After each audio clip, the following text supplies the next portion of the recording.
আমাদের বাসায় যখন এই জিনিসটা আসে মশলা দিয়ে একটু ভাজা ভাজা করি। আজকে নর্মালি নতুন আলু দিয়েও একটু রান্না করলাম। হ্যালো এভরিওয়ান, আসসালামু আলাইকুম। এই তরকারিটা বাসায় থাকলে এক প্লেট ভাত আমার অনায়াসে শেষ হয়ে যায়। বলুন তো এটা কি হতে পারে? এটা হচ্ছে গরুর তিল্লি।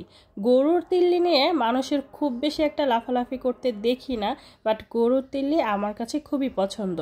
তা আজকে গরুর তিল্লিটা নর্মালি আমি বাসায় যেভাবে রান্না করি সেটাই আপনাদের সাথে শেয়ার করব।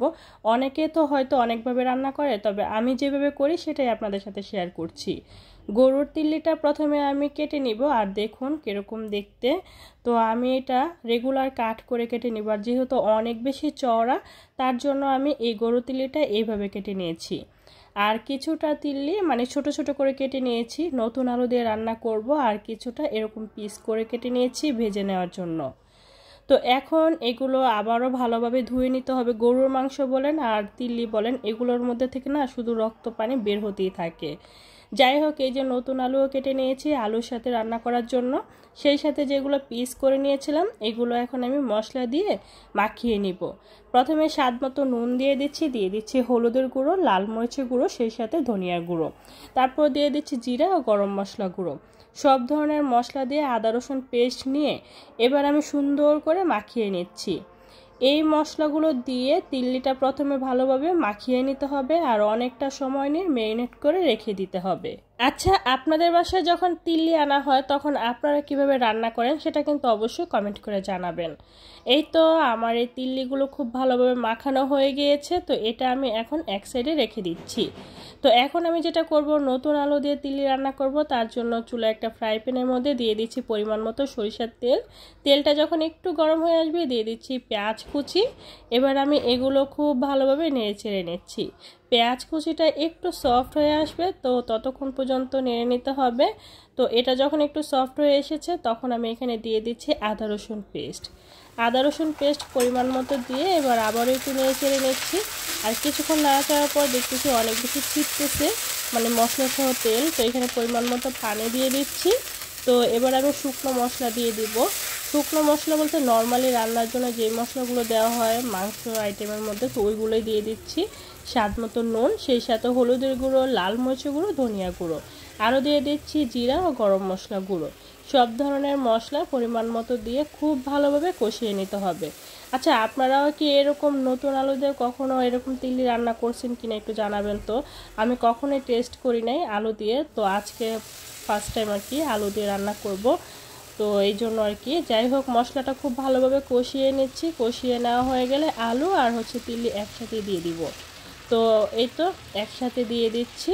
এবার এগুলো একটু ভালোভাবে কষিয়ে নিব। নতুন আলু যেহেতু খুব বেশি সময় লাগে না রান্না করতে, আর তিল্লি তো এমনিতেও বেশি একটা সময় লাগে না। তো যাই হোক, দুইটাই একসাথে দিয়ে দিয়েছি। এবার আমি সুন্দর করে কষিয়ে নিব ঢাকনা দিয়ে ঢেকে, আর ঢাকনা তুলে বারবার নেড়ে চেড়ে নিতে হবে। আচ্ছা, আমার রান্নাগুলো আপনাদের কাছে কেমন লাগে একটু জানাবেন, ঠিক আছে?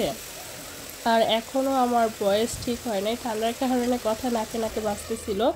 তো যাই হোক, অনেকটা সময় নিয়ে সুন্দর করে কষিয়ে নিচ্ছি, দেখতেই পাচ্ছেন। উপর দিয়ে কিন্তু একদম তেল ভেসে উঠছে, আর সরষের তেল দিয়ে রান্না করেছি, অল্প একটু তেল দিয়েছি, খুব বেশি দিইনি।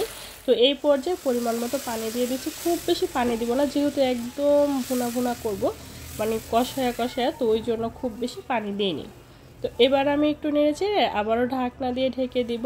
তার আগে দিয়ে দিচ্ছি কিছুটা কাঁচামরিচ। এখানে আমি আস্ত কাঁচামরিচ দিয়ে দিচ্ছি। আস্ত কাঁচামরিচ দিয়ে ঢাকনা দিয়ে ঢেকে দিচ্ছি। আর অনেকটা সময় নিয়ে রান্না করব চুলার আঁচটা মিডিয়ামে রেখে। তো এই তো এবার একটু নেড়ে ছেড়ে দিচ্ছি। এই তরকারিটা বাসায় থাকলে না আমার আর কিচ্ছু লাগে না। তিল্লি আমার খুবই পছন্দ। ফাইনালি রান্নার ডান। এবার আমি একটা সার্ভিং ডিশে সার্ভ করে নিয়েছি। দেখুন কালারটা কত সুন্দর, তাই না? অনেক বেশি ভালো হয়েছিল এই রান্নাটা। তো এবার আমি এইটা এক সাইডে রেখে দিচ্ছি। আর ওই যে আগে থেকে তিল্লিগুলো ম্যারিনেট করে রেখেছিলাম ওইটা আমার প্রপারলি টাইম হয়ে গিয়েছে। এবার আবারও সরিষার তেল গরম করে দিয়ে দিচ্ছি এক এক করে ম্যারিনেট করা তিল্লি। তো এগুলো আমি এক এক করে দিয়ে দিচ্ছি, আর এগুলো সবগুলো সুন্দর করে দিয়ে দিব। দিয়ে তারপরে ভেজে নেব। আপনারা চাইলে সয়াবিন তেলও এই মানে তিল্লিগুলো ফ্রাই করতে পারেন, তো আমি সরিষার তেলেই করতেছি। তো এই তো আমি সবগুলো এক এক করে দিয়ে দিচ্ছি। দিয়ে দেওয়া হয়ে গেলে এখন আমি ঢাকনা দিয়ে ঢেকে দেবো। আর চুলার আঁচটা কিন্তু মিডিয়ামে রেখে দিয়েছি। তো এই তো একটু দেখাচ্ছি, দেখুন কত সুন্দর করে হচ্ছে। আমি একটু উল্টে দিচ্ছি সবগুলো।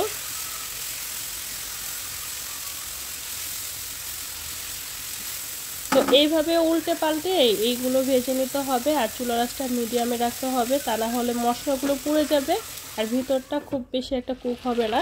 তাই চুলার আঁচটা মিডিয়ামে রেখে অনেকটা সময় নিয়ে সুন্দর করে ভেজে নিয়েছিলাম।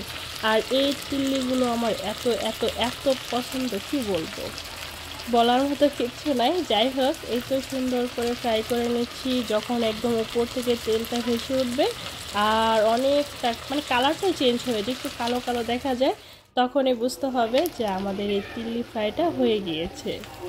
তো এই যে সুন্দর করে যখন হয়ে গিয়েছে, তখন আমি যেটা করব, একটা পাত্রর মধ্যে তুলে নেব সবটুকু, কারণ ফ্রাই প্যানের মধ্যে কিছুই রাখবো না, একদম সবটুকু আমি একটা পাত্রের মধ্যে তুলে নিচ্ছি। এই তো ফাইনাল লুক, আমার তিল্লি ভাজা হয়ে গিয়েছে। আর এই তিল্লি ভাজাটা আমার খুবই পছন্দ। যতক্ষণ রুমে থাকবে ততক্ষণ আমি একটা করে নিব আর খাবো, আমার এরকমই ইচ্ছে করে। তো গরম গরম ভাত নিয়ে নিচ্ছি, একদম গরম গরম ধোয়া ওঠা ভাত। দুপুরবেলা আমি এখন দুপুরে লাঞ্চ করব, তার জন্য ভাত নিয়ে নিয়েছি তিল্লি ফ্রাই। তো কিছুটা মশলা সহ আমি নিয়ে নেব, কারণ এই মশলাটা দিয়ে ভাত খেতে ভালো লাগে। আর হচ্ছে ওই যে আগে থেকে রান্না করেছিলাম তিল্লি নতুন আলু দিয়ে, ওইটুকুও নিয়ে নিচ্ছি। আর সেই সাথে একটা লেবু। আর কি চাই বলেন তো, আর কিচ্ছু চাই না। তো এই ছিল আমার আজকের দুপুরের লাঞ্চ। তো ভিডিওটা কেমন লাগছে অবশ্যই কমেন্ট করে জানাবেন।